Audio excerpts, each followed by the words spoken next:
نحمده ونستعينه ونستغفره ونؤمن به ونتوكل عليه ونعوذ بالله من شرور أنفسنا ومن سيئات أعمالنا من يهد الله فلا مضل له ومن يضلل فلا هادي له أشهد أن لا إله إلا الله وحده لا شريك له وأشهد أن سيدنا ونبينا ومولانا محمدا عبده ورسوله أرسله ربه بالحق بشيرا ونذيرا وداعيا إلى الله بإذنه وسراجا منيرا صلى الله تعالى عليه وعلى آله وصحبه وبارك وسلم تسليما كثيرا.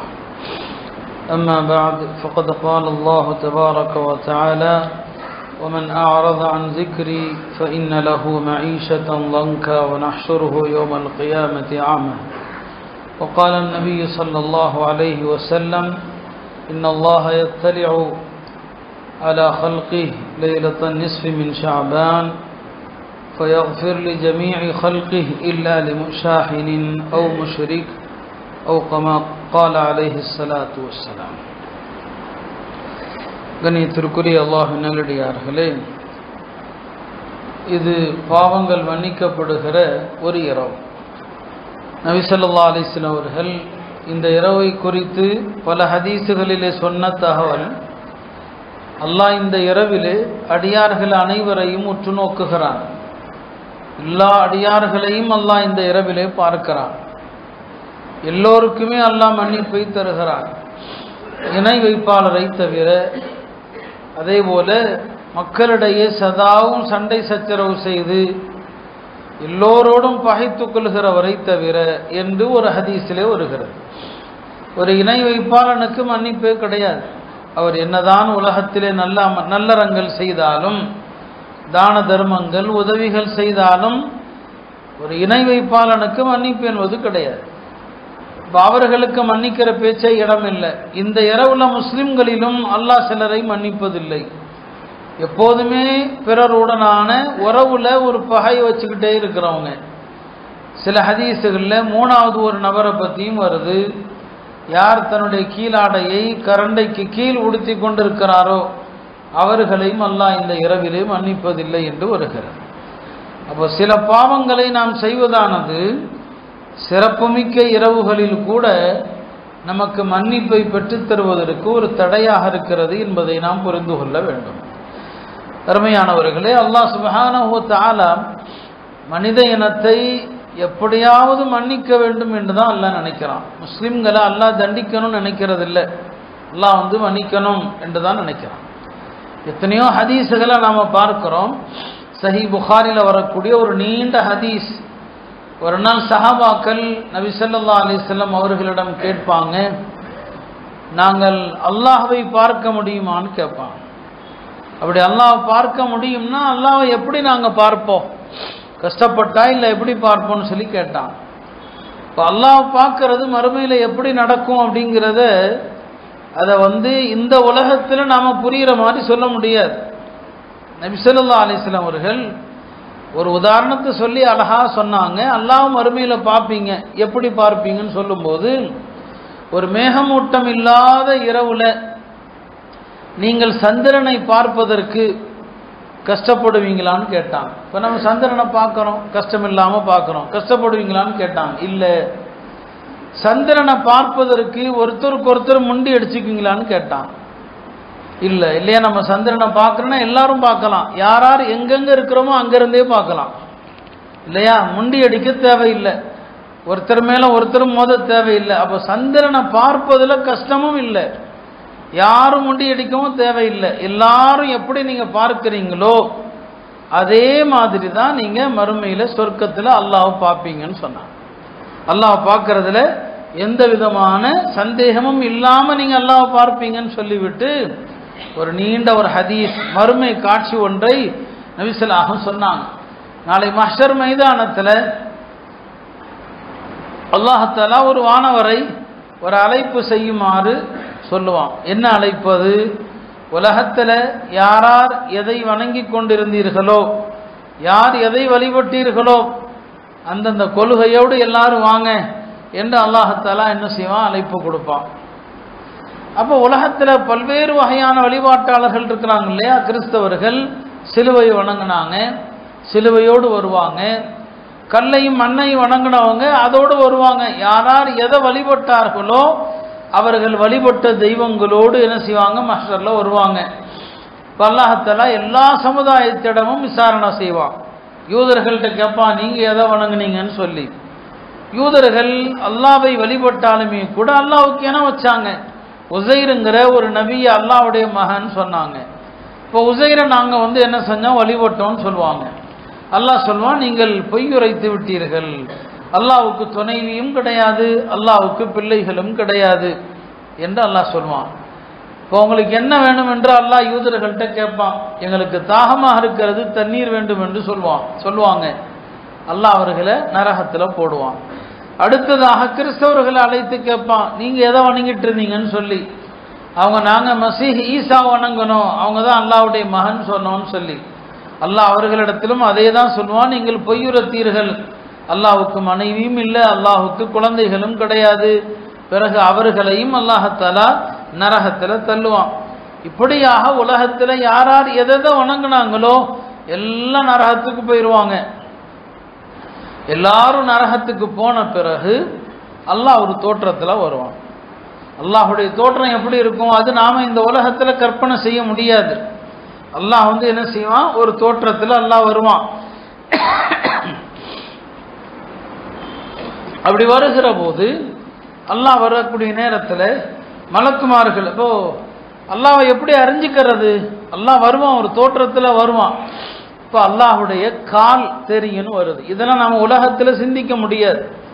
என்ன வருதோ நம்பணும். அல்லாஹ்வுடைய பாதம் தெரியும், அந்த பாதத்திற்கு சஜிதா செய்யுமாறு ஏவப்படும். சஜிதா செய்யுமாறு என்னங்க ஏவப்படும். உலகத்தில் யாரெல்லாம் ஒழுங்கா தொழுதாங்களோ அவர்களெல்லாம் அல்லாஹ்வுடைய பாதத்திற்கு சஜிதா செய்வாங்க. உலகத்தில் யார் தொழுகை விஷயத்தில் கவனம் இல்லாமல் அலட்சியமாக இருந்தாங்களோ முஸ்லீம்கள் தான்.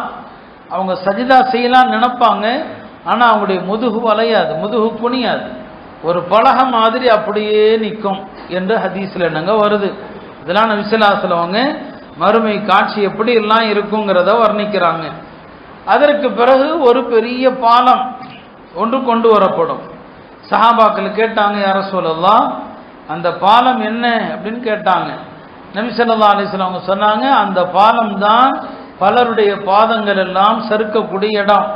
யார் அந்த பாலத்தில் தப்பிப்பாங்க, யார் அந்த பாலத்தில் சறுக்கி விழுவாங்கன்னு சொல்ல முடியாது. அந்த பாலத்தில் இரும்பு கொக்கிகள் இருக்கும், நீண்ட முட்கள் எல்லாம் இருக்கும். அந்த பாலத்தை கடந்து தான் எல்லாருமே சொர்க்கத்துக்கு போயாகணும். அந்த பாலத்தை என்னங்க கடக்கணும். இப்போ நல்ல மோமின்கள் அவர்கள் ஒரு மின்னலை போன்று அந்த பாலத்தை கடந்துருவாங்க.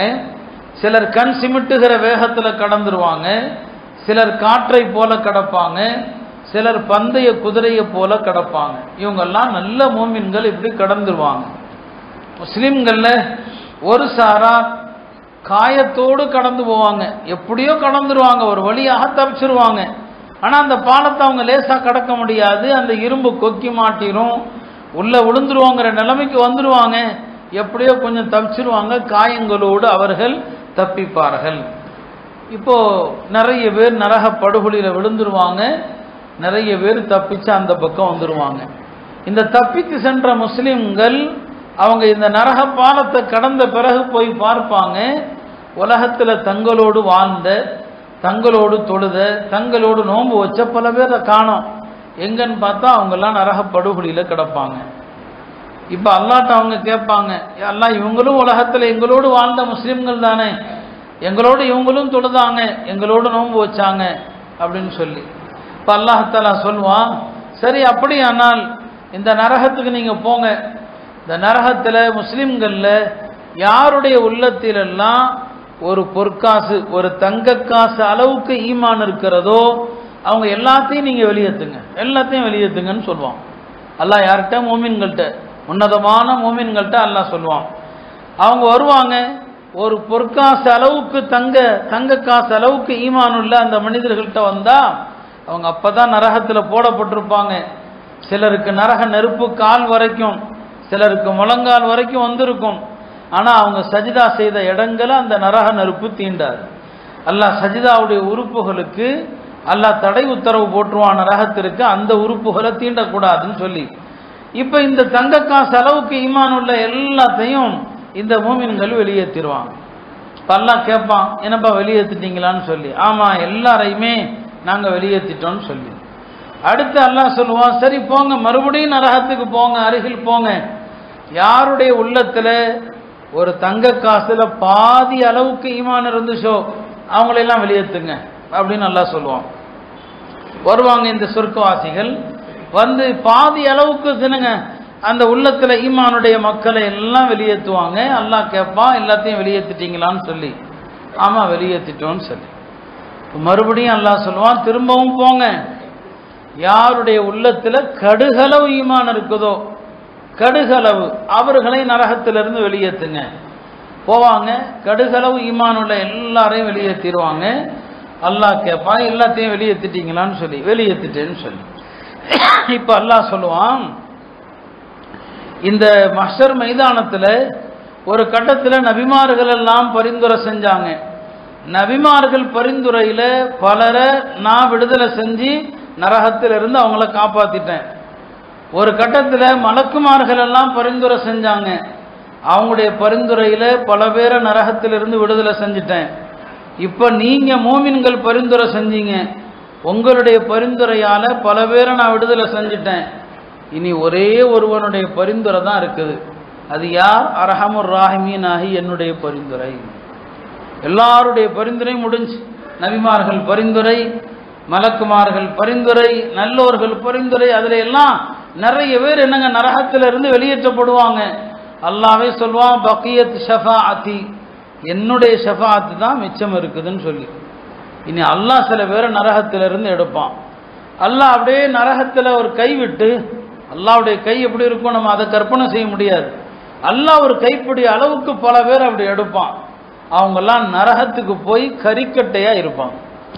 நரகத்தில் போய் கரிக்கட்டையாக இருப்பாங்க.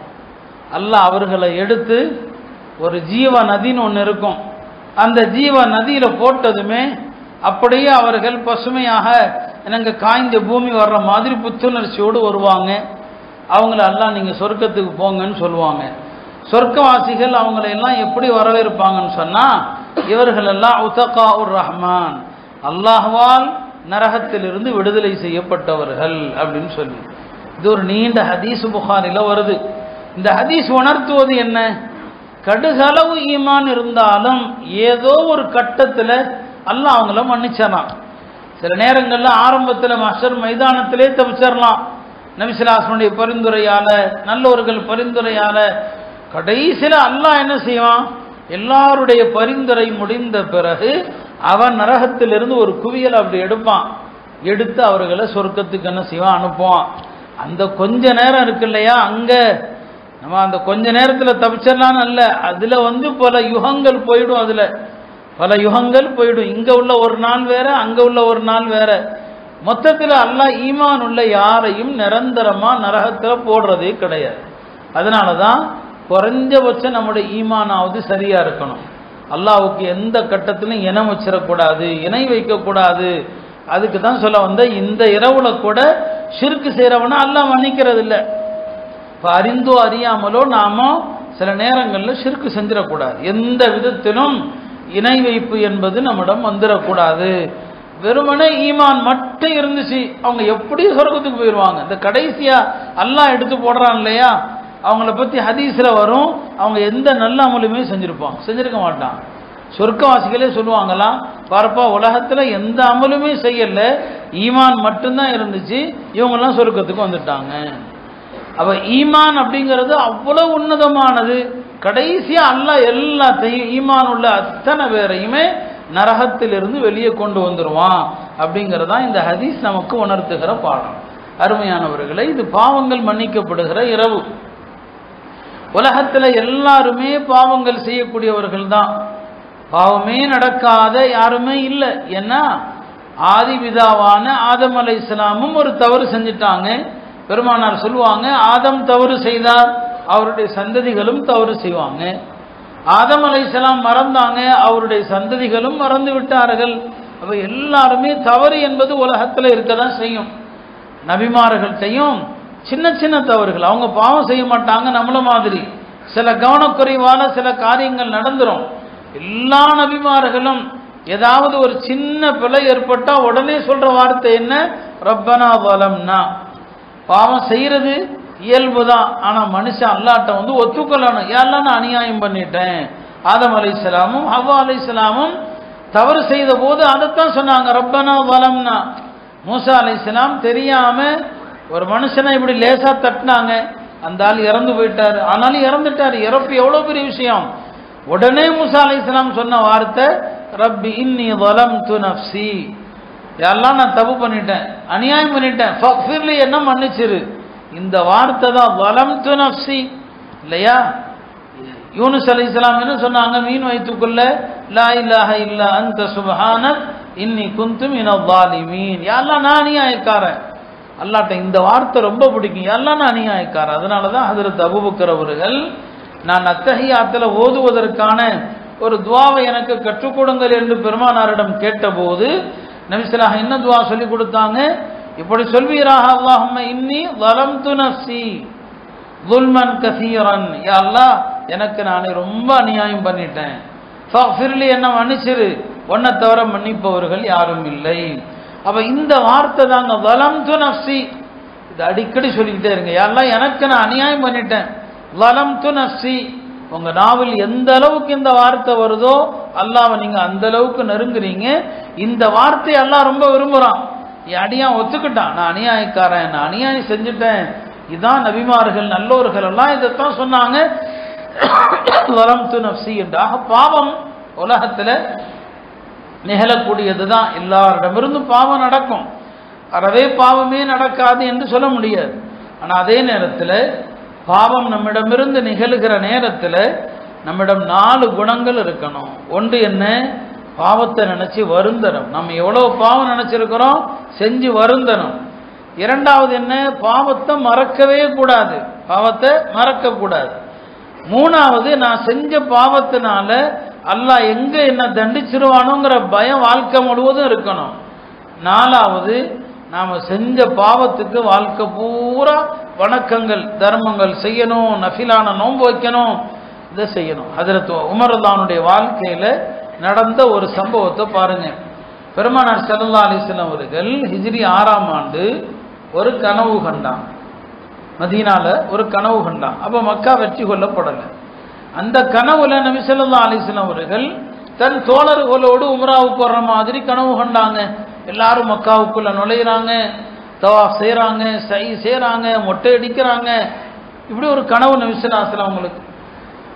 காலையில் அந்த கனவை நபி ஸல்லல்லாஹு அலைஹி வஸல்லம் அவர்கள் தம் தோழர்களிடம் சொல்றாங்க, இரவுல நான் கனவு கண்டேன், நம்ம எல்லாரும் மக்கா முக்கர்ரமா போறோம், எல்லாருமே தவாஃப் செய்யறோம், சை செய்யறோம், மொட்டை அடிக்கிறோம்னு சொல்லி சஹாபாக்களுக்கெல்லாம் மிகப்பெரிய சந்தோஷம். ஏன்னா எப்ப மக்கா போவோம்னு ஆர்வத்தில் இருக்கிறாங்க. நபிமார்களுடைய கனவும் வஹீதானே. எல்லா சஹாபாக்களும் சொன்னாங்க, யா ரசூலல்லாஹ் இப்பவே கிளம்பலாம் வாங்கன்னு சொல்லி. பெருமானார் சொன்னாங்க, என் கனவு நிஜம்தான், ஆனா அந்த உம்ரா எப்ப நடக்கும்னு எனக்கு கனவுல சொல்லப்படலை. இந்த ஆண்டு தான் நடக்குமா சொல்லப்படலை. சஹாபாக்கள் ஆர்வ மிகுதியில, இல்ல யா ரசூலல்லாஹ் போலாம், உங்க கனவு நடக்கும் இந்த வருஷமே, வாங்க கிளம்பலாங்கிறாங்க. பெருமானார் தோழர்களுடைய ஆர்வத்தை பார்க்கறாங்க. சரி எல்லாரும் ஆசைப்படுறாங்க, கிளம்புங்கன்னு சொல்லி ஒரு 1400 பேரோடு மதீனாவிலிருந்து கிளம்புறாங்க. மதீனா பக்கத்துல துல்ஹுலைஃபால உம்ராவுக்காக நியத்து பண்றாங்க. மக்காவை நோக்கி பெருமானாருடைய அந்த கூட்டம் வருது. போர் செய்ய வரல, எஹ்ராம் ட்ரெஸ்ல இருக்கிறாங்க.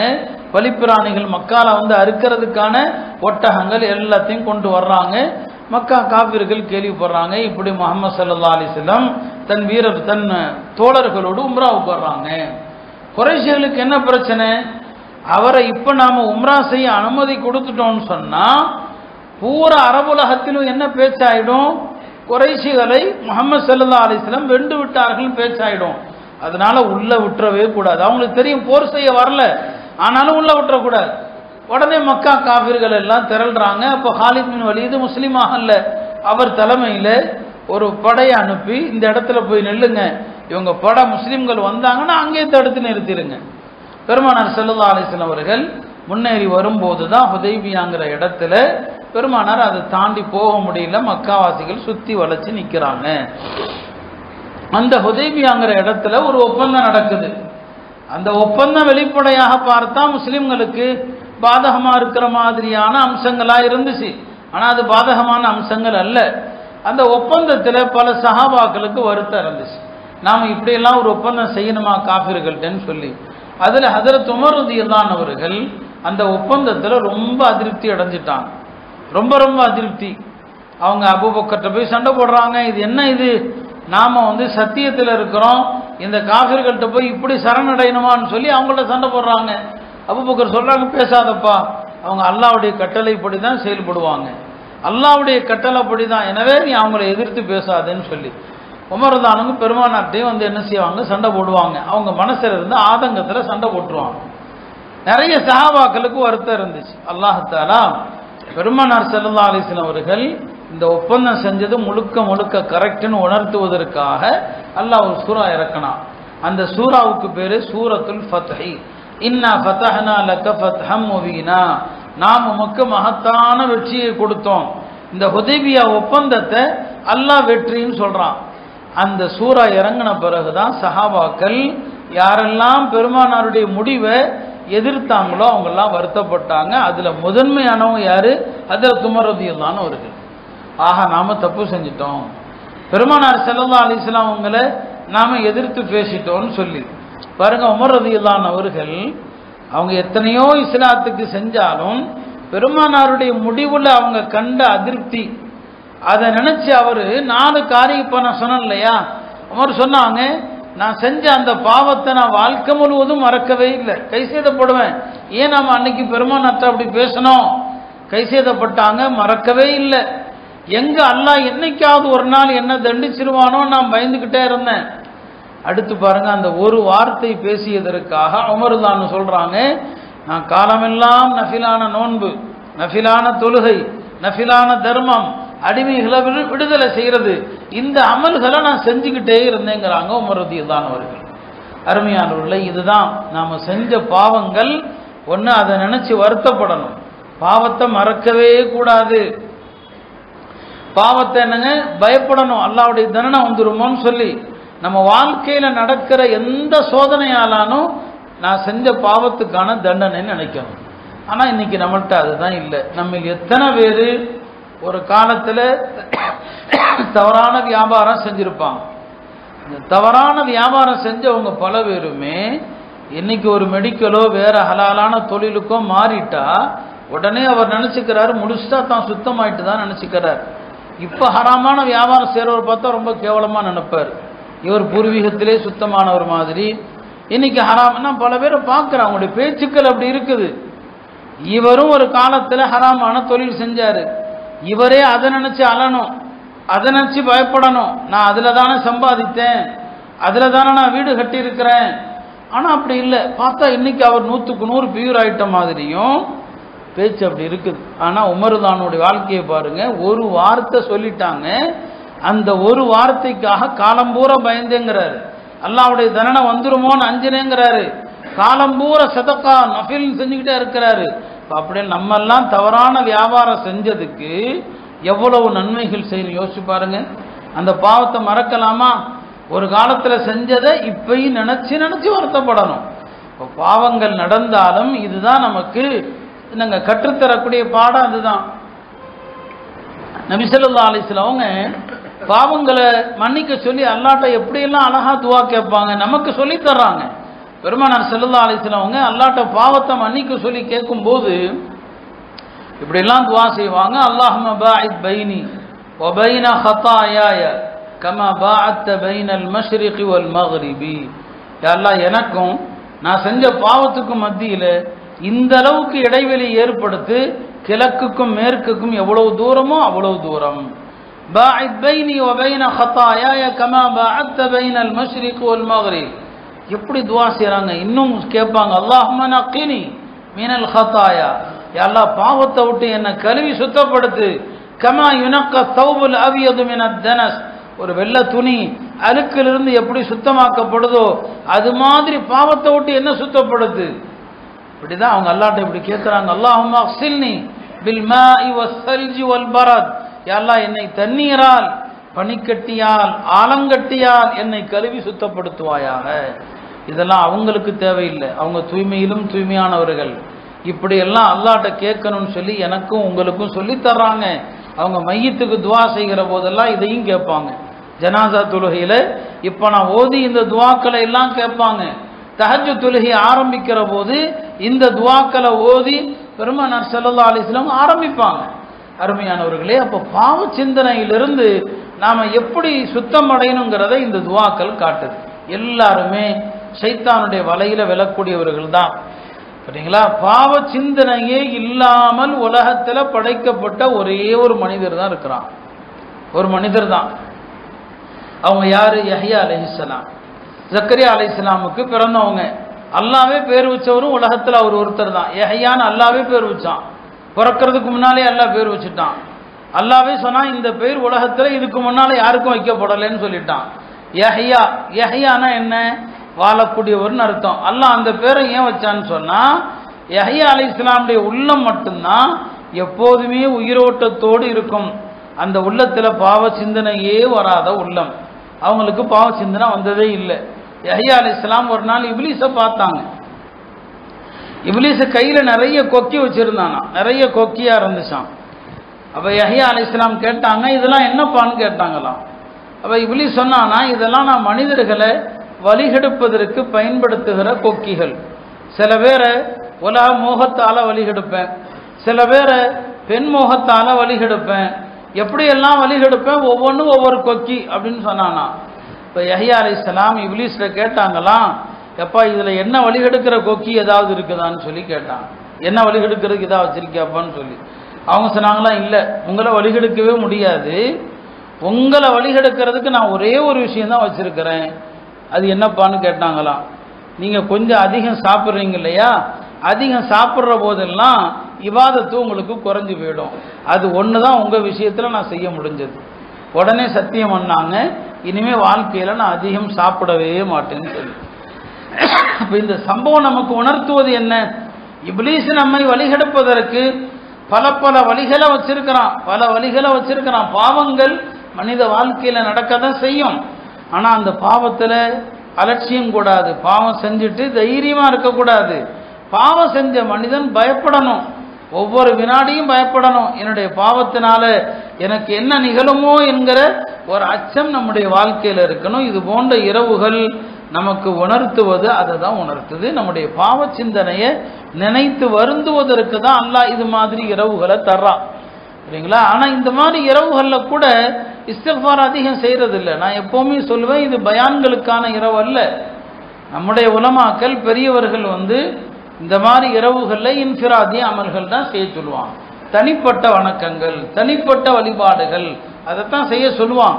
இருந்தாலும் நாம கொஞ்சம் நசீஹத்து உபதேசங்கள் செய்வோமே என்பதாக கொஞ்ச நேரம் பள்ளியில கூப்பிட்டு வச்சிருக்கிறோம், அவ்வளவுதான். இந்த பயான் முடிஞ்சா நாம போய் வெளியில போய் அரட்டடிக்க அதுவல்ல. தனியா உட்கார்ந்து இஸ்திக்ஃபார் செய்யுங்க, அல்லாஹ்ட்ட பாவ மன்னிப்பு தேடுங்க. பெருமானார் ஸல்லல்லாஹு அலைஹி வஸல்லம் சொல்லுவாங்க, யார் அதிகமா இஸ்திக்ஃபார் செய்வாரோ அவருக்கு அல்லாஹ் 3 வகையான பலன்களை கொடுக்கறான். அதிகமா இஸ்திக்ஃபார் செஞ்சா கவலைகளில் இருந்து அல்லாஹ் அவருக்கு விடுதலையை தர்றான், நெருக்கடிகளில் இருந்து அல்லாஹ் அவருக்கு விடுதலையை தர்றான், அல்லாஹ் அவருக்கு அறியாத புறத்தில் இருந்து வாழ்வாதாரத்தை கொடுக்கறான். பாருங்க, இஸ்திக்ஃபார் தான். அல்லாஹ்ட்ட அல்லாஹ் என்ன மன்னிச்சிரு, உட்காரும் போது சொல்லுங்க, எழுந்திருக்கும் போது சொல்லுங்க, வண்டி ஓட்டுறீங்களா அல்லாஹ் என்ன மன்னிச்சிரு, அல்லாஹ்ட்ட பாவ மன்னிப்பு கேட்டுக்கொண்டே இருந்தால் கவலைகள், சரிங்களா, நெருக்கடிகள், இந்த ரெண்டிலிருந்து விடுதலை அல்லாஹ் கொடுக்கறான். அறியாத புறத்தில் இருந்து அல்லாஹ் வாழ்வாதாரத்தை கொடுக்கிறான் என்று பெருமானார் ஸல்லல்லாஹு அலைஹி வஸல்லம் சொன்னாங்க. ரசூல் ஸல்லல்லாஹு அலைஹி வஸல்லம் அவர்கள் ஒரு மஜ்லிஸ்ல உட்கார்ந்தாங்கன்னா உதட அசைந்து கொண்டே தான் இருக்கும். சஹாபாக்கள் பக்கத்துல போய் கவனிப்பாங்க. பார்த்தா நபி ஸல்லல்லாஹு அலைஹி வஸல்லம் சொல்லிருப்பாங்க, ரப்பி கஃபிர்லி ரப்பி கஃபிர்லி ரப்பி கஃபிர்லி, யா அல்லாஹ் என்ன மன்னிச்சிரு, யா அல்லாஹ் என்ன மன்னிச்சிரு. யார்? நபி ஸல்லல்லாஹு அலைஹி வஸல்லம் சொன்னாங்க, ஒரு நாளைக்கு நான் 100 முறை அல்லாஹ்விடத்துல நான் பாவ மன்னிப்பு தேடுகிறேன்னு சொன்னாங்க. நபி ஸல்லல்லாஹு அலைஹி வஸல்லம் அவர்கள் 100 முறை பாவ மன்னிப்பு தேடினால் நாம ஒரு நாளைக்கு எத்தனை முறை பாவ மன்னிப்பு தேட வேண்டும்? அருமையானவர்களே, அந்த வாய்ப்பினை அல்லாஹ் இது போன்ற இரவுகள் வழியாக தரான். ஒரு வகையில ஷாபான் 15 அன்றைக்கு அல்லாஹ் இந்த இரவை தந்ததுல ரமதானுக்கு முன்னால நாம் எல்லாம் பாவ மன்னிப்பு தேடி அல்லாஹ்விடத்துல சுத்தமா இந்த ரமதான் மாதத்தை அடையணும், அதற்காக வேண்டியும் தருகிறான். இந்த இரவு குறித்து நிறைய ஹதீஸுகள் இருக்கிறது சரிங்களா. அதுல சில தகவல்கள்ல இந்த இரவுல ஒரு ஆண்டில் மரணிக்கக்கூடிய எல்லாருடைய பட்டியலும் அல்லாஹ் மலக்குமார்கள்ட்ட கொடுக்குறான்னு இருக்குது. அப்படியானால் கடந்த ஆண்டு இதே இரவுல இந்த வருஷத்துக்குள்ள மரணிக்கிற எத்தனையோ பேருடைய பட்டியல் இன்றைக்கு அவங்க நம்ம முன்னால இல்லை. கடந்த ஆண்டு நாம நினைச்சிருக்க மாட்டோம் அவங்கெல்லாம் இந்த வருஷம் இருக்க மாட்டாங்கன்னு சொல்லி. இப்போ அவங்கெல்லாம் மௌத்தா போயிட்டாங்க இல்லையா. யாருக்கு எப்போது மரணம் தெரியாது. உலக அழிவு நாள் நெருங்க நெருங்க திடீர் மரணங்கள் தான். ராத்திரி படுப்பாரு, காலையில எழுந்திருக்க மாட்டார். அத்தகைய ஒரு காலத்துல தான் நாம வாழ்ந்துகிட்டு இருக்கிறோம். இந்த காலத்துல நமக்கு பாவ மன்னிப்பு இஸ்திக்ஃபார் என்பது எவ்வளவு அவசியமானது என்பதை நாம எண்ணி பார்க்கணும். எனவே அருமையானவர்களே, பாவங்களை அல்லாஹ்ட்ட மன்னிக்க சொல்லி கெஞ்சக்கூடிய ஒரு இரவாகத்தான் இந்த இரவு ஆக்கியிருக்கிறான். எனவே அல்லாஹ்ட்ட அதிகமா இஸ்திக்ஃபார் செய்யுங்க. அதே போல அருமையானவர்களே, மனிதர்களுடனான உறவுகள், அந்த உறவுகளை சீராக்குங்க. நான் பல தடவை மீண்டும் மீண்டும் திரும்ப திரும்ப சொல்வது அதுதான். மக்களுடனான உறவு இருக்கிறது, அதைத்தான் அல்லாஹ் ரொம்ப கவனிப்பான். அல்லாஹ்வுடனான உறவுல நீங்க என்னதான் தப்பு செஞ்சாலும் அல்லாஹ் என்ன சொல்லுவான்னு சொன்னா, நான் தேவையற்றவன், அல்லாஹ்வுக்கு தேவையில்லை, அவன் சமது, அல்லாஹ் கனி. நீங்க அவனுடனான உறவுல அவனுக்கு செய்ய வேண்டிய வணக்கத்துல என்னதான் நீங்க முன்ன பின்ன குறை வச்சாலும் அல்லாஹ் மன்னிச்சிருவான் இல்லையா. ஆனா அடியாறுகளுடனான உறவு இருக்கிறது, அதுல குறை வச்சா அல்லாஹ் மன்னிக்க மாட்டான். அதுல குறை வச்சா அல்லாஹ் ரொம்ப கடுமையாக ஆகுவான். அது பெற்றோர்களானாலும் சரி, பிள்ளைகளானாலும் சரி, சகோதரர்களானாலும் சரி, சக முஸ்லிம்களானாலும் சரி, அந்த உறவு தான் ரொம்ப கவனிக்கத்தக்கது இல்லையா. ஒரு 3 பேர் ஒரு குகைக்குள்ள மழைக்காக ஒதுங்கினாங்க. ஒதுங்கிற நேரத்தில் பார்த்து ஒரு பாறை குகை வாசலை அடைச்சிருச்சு. இப்ப அந்த 3 பேரும் என்ன செய்வது? ஒரு பாறையை போய் தள்ள முடியுமா? முடியாது. இப்போ அல்லாஹ்ட்ட அவங்களாம் முடிவு பண்ணாங்க, வாழ்க்கையில நாம செஞ்ச அமல்கள்ல அல்லாஹ்வுக்கு பிடிச்சமான ஒரு அமல் இருக்கும் இல்லையா, அந்த அமலை சொல்லி கேட்போம், கண்டிப்பா இந்த பாறை வேலாகும். அப்படி 3 பேரும் கேட்டாங்க. அதுல ஒரு நபர் என்ன கேட்டாரு? அவருடைய அமல் என்ன? அவர் சொன்னாரு, என்னுடைய வயதான பெற்றோர்கள், இரவுல நான் தான் அவங்களுக்கு நான் பால் கொடுப்பேன், அதை குடிச்ச பிறகுதான் அவங்க தூங்குவாங்க. ஒரு நாள் நான் வரும்போது அவங்க தூங்கிட்டாங்க. என் பாலை கொண்டுட்டு அவங்க பக்கத்துல அவங்க காலுக்கடியிலேயே உட்கார்ந்துட்டேன். என் குழந்தைகளெல்லாம் பார்த்துக்கிட்டு இருக்குது, அவங்கள தூங்க வச்சுட்டேன். என் தாய் தந்தையர் குடிக்காம இந்த பாலை யாரும் குடிக்கிறது இல்லை. அவங்க எப்ப ராத்திரி எஞ்சாங்களோ எஞ்சிக்கிற வரைக்கும் உட்கார்ந்துக்கிட்டேன். அவங்க எழுந்த பிறகு அவங்களுக்கு இரவுக்கான அந்த உணவை கொடுத்தேன். அல்லாஹ் இந்த அமல் உனக்கு பிடிச்சிருந்தா இந்த பாறையை விளக்கு சொன்னாரு. பாறை விலகிடுச்சு. தாய் தந்தையரை மதிச்சார். என்ன செஞ்சாரு? தூங்கிட்டு இருந்தவங்க பக்கத்துல உட்கார்ந்துக்கிட்டாரு இல்லையா. நம்ம தாயோ தந்தையோ தூங்கினாங்கன்னா அவங்க பக்கத்துல உட்கார்ந்து அவங்கள பாருங்க, பக்கத்துல உட்கார்ந்து அவங்கள பாருங்க. நான் பெற்றோர் எல்லாருக்கும் சொல்றது அதான், நம்ம தாய் தந்தையரை மதிக்கிறது இல்லை. சின்ன சின்ன விஷயங்களை நினைச்சு அவங்கள சங்கடப்படுத்துறோம். பெற்றோர்கள் தூங்குனா அவங்க கிட்ட உட்காருங்க. ராத்திரி கொஞ்ச நேரம் உட்கார்ந்து அப்போது முஹம்மது பின் முன்கதிர் சொல்லுவாங்க, அவங்க தாயார் தூங்கும்போது பக்கத்துல உட்கார்ந்துக்குவாங்க. தாயார் தூங்கும்போது பக்கத்துல உட்கார்ந்துக்குவாங்க. அவங்களுடைய சகோதரர் ஒருத்தர் இருந்தார், அவர் ராத்திரி எல்லாம் தஹஜ்ஜத் தொழுதுட்டு இருப்பார். முஹம்மது பின் முன்கதிர் சொல்லுவாங்க, தஹஜ்ஜத் தொழக்கூடிய அவருடைய இரவை விட தாய்க்கு அருகில் உட்கார்ந்திருக்கிற என்னுடைய இரவு தான் அல்லாஹ்விடத்தில் பாக்கியமிக்கதும். அவர் தஹஜ்ஜத் தொழுகிறார். அந்த இரவை விட நான் என் தாய்க்கு பக்கத்துல உட்கார்ந்துருக்கேன், அவங்க இரவுல எப்ப எஞ்சாலும் தண்ணி கேட்கலாம் சொல்றார். இரவுல எப்ப எஞ்சாலும் ஒரு வேலையை சொல்லலாம். என் தாய்க்கு எப்ப வேலை செய்யணும் அது தேவைப்படுமோ அப்ப நான் தயாரா இருப்பேன். நான் தக்பீர் கட்டினா என் தாயினுடைய வேலை போயிடும். என்னுடைய இந்த இரவு தான் அல்லாஹ்ட்ட பாக்கியம் மிக்கதுன்னு சொன்னாங்க. அருமையானவர்களே, நாம அந்த பெற்றோர்களுடைய கடன், அவங்க பெற்றெடுத்த அந்த உபகாரம் இருக்கு இல்லையா, உலகத்தில் நீங்க என்ன செஞ்சாலும் அதற்கு ஈடே கிடையாது. நம்ம என்ன சொன்னாலும் இந்த வாலிபர்கள் எதையாவது சொல்லுவோம், இல்லைங்க அது அப்படி பண்ணுறாரு இப்படி பண்ணுறாரு, எங்கள் அத்தா அது செய்கிறாரு, எங்கள் அம்மா அது செய்கிறாரு, என்னமோ செய்யட்டும். பொண்டாட்டிக்காக பெற்றோர்களை பகைக்காத, பொண்டாட்டியை தனியாக வேணான்னு வச்சுக்க. ஆனால் தாய் தந்தையரை பார்க்கணும். தாய் தந்தையருடைய ஹிதமத்துக்காக எவ்வளவு சம்பளத்துக்கு வேணாலும் ஆளை போடு, தாய் தந்தையரை மட்டும் தயவு செய்து பகைக்கக்கூடாது. அவங்க என்ன வேணாலும் பேசட்டும், அப்படிதான் மார்க்க சொல்லுது. இதில் நாம் மார்க்கத்தினுடைய அடிமைகள். அல்லாஹ்வும் ரசூலும் அதை சொல்கிறாங்க, இதான் நீ செஞ்ச அகனம். பெற்றோர்கள் விஷயத்தில் சின்ன பிழை ஏற்பட்டால் கூட, அவர் வணக்கசாலியாக இருந்தால் கூட அவர் வாழ்க்கையில் ஒரு பெரிய துன்பம் நடந்துவிடும். அதையும் உணர்த்தப்பட்டது. அந்த சம்பவம் என்ன, குகைக்குள்ள மாட்டினாங்க, தன்னுடைய பெற்றோருக்கு செஞ்ச பணிவிடைய சொன்னார், பாறை விலகிச்சு. இன்னொரு சம்பவம், பனு இஸ்ராயலில் ஒரு ஆபித் இருந்தார், வணக்கசாலி. அந்த வணக்கசாலி அவருடைய மடத்தில் உட்காந்து வணக்கத்திலே இருப்பார், வெளியே வரமாட்டார். ஒரு நாள் அவங்க அம்மா ஏதோ ஒரு தேவைக்காண்டி வர்றாங்க. அவர் பேர் ஜுரைஜ். மகன் பேரை சொல்லி கூப்பிட்றாங்க, ஜுரைஜுன்னு கூப்பிட்றாங்க. அவர் இவாதத்தில் இருக்கிறார். அவருக்கு வசுவசா, அம்மா கூப்பிட்றாங்களே, இவாதத்தை விட்டுட்டு போகவா இல்லை என்ன செய்யறது? இவாதத்தை விட்டா அல்லாவுடைய குறை வந்துடக்கூடாது, அல்லாஹ் கோவிச்சிடக்கூடாது, விடலைன்னா அம்மா கோவிச்சிடக்கூடாது, என்ன செய்யறது? சரி, இவாதத்தை முடிச்சுட்டு அம்மா எதுக்கு கூப்பிட்டாங்கன்னு கேட்போன்னு சொல்லி தாயாருக்கு பதில் சொல்லலை. இபாதத்தை முடிக்கிறதுக்குள்ள அந்த அம்மா கோபத்தில் போயிடுச்சு. கோபத்தில் அந்த அம்மா ஒரு வார்த்தையை சொல்லிட்டு போயிடுச்சு, நீ வணக்கத்தில் இருக்கிற பெருமையில் நான் கூப்பிட்டும் திரும்பி பார்க்கல, நீ விபச்சாரிகளுடைய முகத்தில் முழிப்பேன்னு சொல்லிடுச்சு. நல்ல வேலை, அல்லாஹ் பாதுகாட்டு தான். அந்த அம்மா நீ விபச்சாரம் செய்வேன்னு சொல்லலை, என்ன சொல்லிடுச்சு, நீ விபச்சாரிகளுடைய முகத்தில் ஒன்றை முழிக்காம மோத்து வராதுன்னு சொல்லிட்டு போயிடுச்சு. அவர் தாயினுடைய அந்த கோரிக்கை ஏற்காததுனால அந்த துவாவும் கபூல் ஆகி போச்சு. அந்த அவருக்கு சோதனை வந்துடுச்சு. ஒரு விபச்சாரி அவர் மேலே பழி போட்டுடுச்சு, அவர் மேலே என்னங்க பழி போட்டுடுச்சு. அந்த அம்மா தவறு செஞ்சு உருவான கற்பத்துக்கு இவர் தான் காரணம்னு சொல்லிடுச்சு. மக்கள் எல்லாம் என்ன பண்ணாங்க, அவருடைய மடத்தை இடிச்சாங்க, இப்படி அநியாயம் பண்ணிட்ட நீ நல்லவன் சொல்லி. ஆனால் அவர் தப்பு செய்யலை. இப்போ அவர் சொன்னார், நான் தப்பு பண்ணல, வேணா இந்த அவர் பெற்றிருக்கிற குழந்தைகிட்ட கேளுங்க, உலகத்தில் 4 குழந்தைகள் பேசியது என்று இவன் அப்பா சொல்லுவாங்க. அப்போ அந்த குழந்தை சொல்லுச்சு, இல்லை இந்த கற்பத்துக்கு காரணம் இவர் கிடையாது, ஒரு ஆட்டிடையன்னு சொல்லி. அப்போ அல்லாஹ் அவருக்கு உணர்த்தனா, பாரப்பா உனக்கு இந்த சோதனை நீ தப்பிச்சிட்ட, இந்த குழந்தை பேசினதுனால இந்த சோதனை ஏன் வந்துச்சு தெரியுமா, உன் தாயாரை அழைத்து நீ திரும்பி பார்க்கல, அதனால தான். அருமையானவர்களே, தாய் தந்தையர் நாம் தொழுது கொண்டிருக்கும் போது கூப்பிட்டா சீக்கிரம் தொழுகையை முடிக்கணும். நான் மெதுவாக தான் தொழுவேன் அப்படின்னு சொன்னால் அது கூட தண்டனைக்கு காரணமாகலாம். அதனால் உறவுகள் விஷயத்தில் சரி பண்ணுங்க. இந்த இரவில் உறவை முறிச்சவனுக்கெல்லாம் மன்னிப்பு இல்லைன்னு ஹதீஸில் வருது.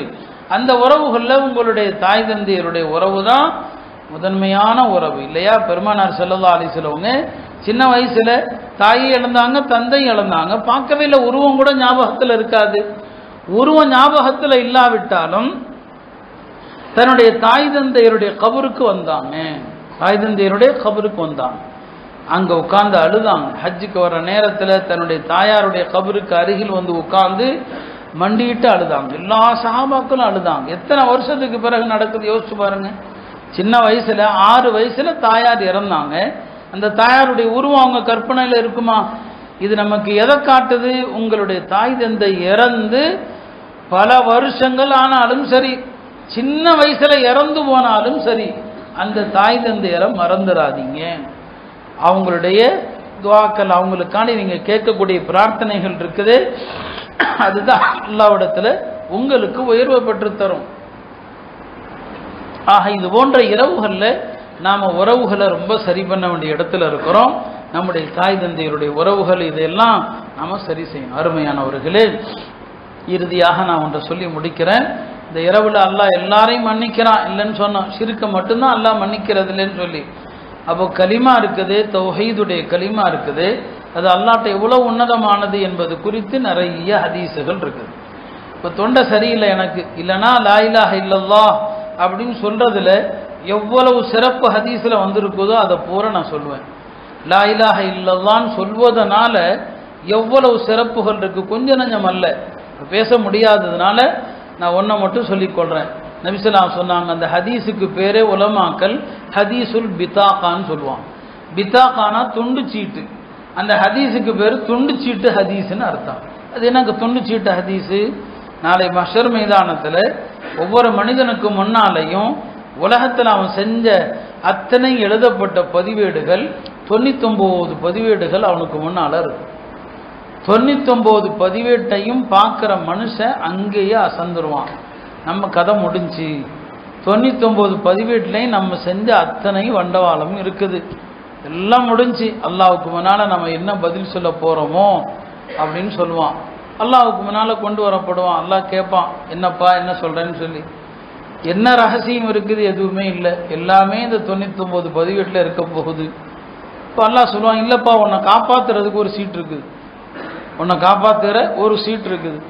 இவன் அது என்ன சீட்டு, அப்படி என்ன அமல் செஞ்சுக்க போகிறோம்? அந்த சீட்டில் லா இலாஹா இல்லல்லாஹ் எழுதியிருக்கும். இந்த 99ஐயும் ஒரு தட்டில் வைக்கப்படும். இவன் செஞ்ச எல்லா பாவமும் அதில் இருக்கும். இந்த லா இலாஹா இல்லல்லாஹ்ங்கிற துண்டு சீட்டை ஒரு தட்டில் வைத்ததும் புரியுங்களா, அந்த துண்டு சீட்டு தான் உள்ளதிலேயே கனமாக ஆயிடும். அப்போ இந்த தௌஹீத் என்பது, லா இலாஹா இல்லல்லாஹ் என்பது அவ்வளவு உன்னதமானது. வாயில் சொல்கிறதுக்கு எந்த கஷ்டமும் இல்லை, கஷ்டம் இல்லாமல் சொல்லலாம், எல்லா நிலைகளிலும் சொல்லலாம். ஆனால் நாம் எவ்வளவு தடவை ஒரு நாளைக்கு லா இலாஹா இல்லல்லாஹ் சொல்கிறோம் யோசிச்சு பாருங்க. நபி ஸல்லல்லாஹு அலைஹி வஸல்லம் 5 நேர தொழுகைக்கு பிறகு லா இலாஹா இல்லல்லாஹ் வஹ்தஹு லா ஷரீக லஹு சொல்லுமாறு சொல்லுவாங்க. காலை மாலையில் குறைஞ்சது 10 தடவை, அதிகம் 100 தடவை லா இலாஹா இல்லல்லாஹ் வஹ்தஹு லா ஷரீக லஹு. படுக்கிற நேரத்தில் லா இலாஹா இல்லல்லாஹ் வஹ்தஹு லா ஷரீக லஹு. எத்தனை இடங்கள்ல அரஃபால சஹாபாக்கள் கேட்பாங்க, எங்களுக்கு சிறந்த திக்ரை சொல்லிக் கொடுங்கன்னு சொல்லுவாங்க. பெருமானார் சொல்லுவாங்க, நபிமார்களும் நானும் சொன்ன சிறந்த திக்ரு லா இலாஹா இல்லல்லாஹ் தான், அதுக்கு மேலே சிறந்த திக்ரே இல்லைன்ட்டாங்க. இந்த கலிமா அப்பேற்பட்ட மகத்துவம் நிறைந்த ஒரு கலிமா.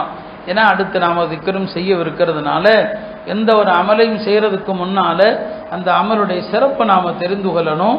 சஹாபாக்களிடத்தில் பெருமானார் ஸல்லல்லாஹு அலைஹி வஸல்லம் ஒரு நாள் சொல்லுவாங்க, அரசனாகிய உங்கள் ரப்பிடத்தில் மிகச்சிறந்த ஒரு வணக்கம் ஒன்று இருக்குது, நான் சொல்லட்டுமான்னு கேட்பாங்க. அந்த வணக்கம் எவ்வளவு சிறந்தது? நீங்கள் தங்கத்தையும் வெள்ளியையும் தர்மம் செய்கிறத விட சிறந்தது. நீங்கள் அல்லாஹ்வுடைய பாதையில் போராடி நீங்கள் கொல்லப்படுவதை விட சிறந்தது என்று எல்லா வணக்கத்தையும் விட சிறந்தது சிறந்தது சிறந்தது அப்படின்னு சொல்லுவாங்க. அது என்ன? திக்ருல்லாஹ், அல்லாஹ்வை திக்ரு செய்வது தான். அல்லாஹ்வை திக்ரு செய்கிறது. எனவே திக்ரு செய்கிற நேரத்தில் சடங்காக செய்யாமல், இது எவ்வளோ மகத்துவம் நிறைந்த ஒரு வணக்கம். நீங்கள் அல்லாஹ்ன்னு சொல்லும்போது அல்லாஹ் உங்கள் பேரை சொல்கிறான். அதனால தான் ஒரு பெரியவங்க சொன்னாங்க, அல்லாஹ் எப்போ என் பேரை சொல்லுவான்னு எனக்கு தெரியும்னாங்க. எல்லாரும் கேட்டாங்க, அது எப்படிங்க தெரியும்? ஆமாம், நான் அல்லான்னு சொன்னால் அல்லாஹ் என் பேரை சொல்கிறான்னு. நீங்கள் அல்லான்னு சொன்னால் அல்லாஹ் உங்கள் பேரை சொல்கிறான். அதான் ஃபத்குரூனி அத்குருக்கும், என்னை நினைவு கூறுங்கள் நான் உங்களை நினைவு கூறுகிறேன். எனவே அந்த மகத்துவம் நிறைந்த திக்ருடைய சிறப்பை மனதில் வைத்து ஓர்மையோடு திக்ரு செய்யணும். நாம் திக்ருகளில் பெருமானார் ஸல்லல்லாஹு அலைஹி வஸல்லம் அவங்க மீது ஸலவாத்தும் சொல்கிறோம். ஏன்னா ஸலவாத்து சொல்லாத மஜ்லிஸ் இருக்கிறது. அந்த மஜ்லிஸை நபி ஸல்லல்லாஹு அலைஹி வஸல்லம் அவங்க சொன்னாங்க, செத்த பிணம் உள்ள மஜ்லிஸை போலன்னு சொன்னாங்க. செத்த பிணம் இருந்தால் அந்த மஜ்லிஸ் என்ன நாற்றம் அடிக்கும். எந்த மஜ்லிஸில் பெருமானார் ஸல்லல்லாஹு அலைஹி வஸல்லம் அவர்கள் மீது ஸலவாத்து கூறப்படுவதில்லையோ அந்த மஜ்லிஸும் துர்நாற்றம் எடுக்கிற மஜ்லிஸ்ன்னு நான். அதனால தான் நம்முடைய எல்லா சபைகளிலும் ரசூல் ஸல்லல்லாஹு அலைஹி வஸல்லம் மீது ஸலவாத்துகளும் சொல்கிறோம். நாம் சுருக்கமான திக்ரு ஸலவாத்து இதெல்லாம் இந்த சிறப்புகளை மனதில் வைத்து செய்யணும். அமல்களை சிறப்புகளை மனதில் வைத்து செஞ்சால் ஓர்மை கிடைக்கும். ஓர்மையோடு செஞ்சால் அல்லாஹ்விடத்தில் அது ஏற்றுக்கொள்ளப்படும். எனவே அருமையானவர்களே, இந்த மகத்துவம் நிறைந்த இரவில் அல்லாஹ் நம்முடைய எல்லா சிறிய பெரிய அமல்களையும் ஏற்று நம்முடைய எல்லா பாவங்களையும் அல்லாஹ் மன்னிக்க வேண்டும் என்று அல்லாஹ்விடத்தில் உருக்கமாக துவா செய்வோம். இன்ஷா அல்லாஹ் இப்போது திக்ருடைய மஜ்லிஸ் ஆரம்பிக்கிறது.